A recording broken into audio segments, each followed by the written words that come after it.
Today we're going to look at Matthew chapter 8.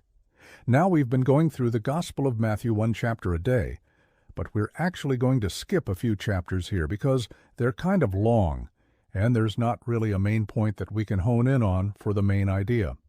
So we're just going to go ahead and jump from chapter 7 to chapter 8.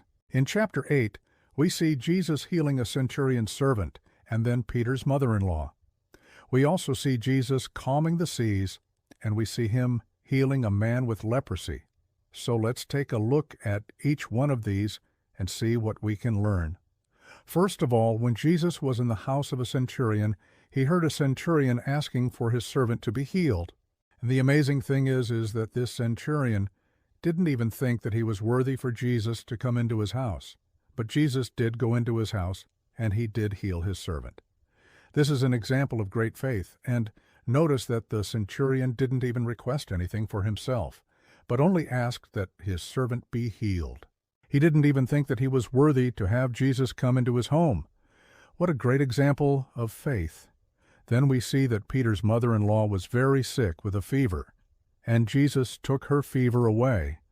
And then, the next day, Peter, Andrew, James, and John, they all went fishing together. They were fishermen, right? So they were very familiar with fishing. But Jesus said, "You will catch no fish today." And they toiled all day long, but they caught nothing.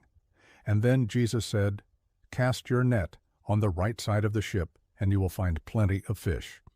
And when they did, they couldn't even pull the net because of the number of fish that were in there. So when they saw this, they fell down at his knees and worshipped him, saying, "Truly, you are the Son of God." And then we see here that a man with leprosy came up to Jesus and said, "If you are willing, you can heal me." And Jesus reached out his hand and touched him and said, "I am willing, be healed." And immediately his leprosy was cleansed. And then he gave them some instructions. He said, "Now go, show yourself to the priest and give as a gift to the poor, and you will be healed."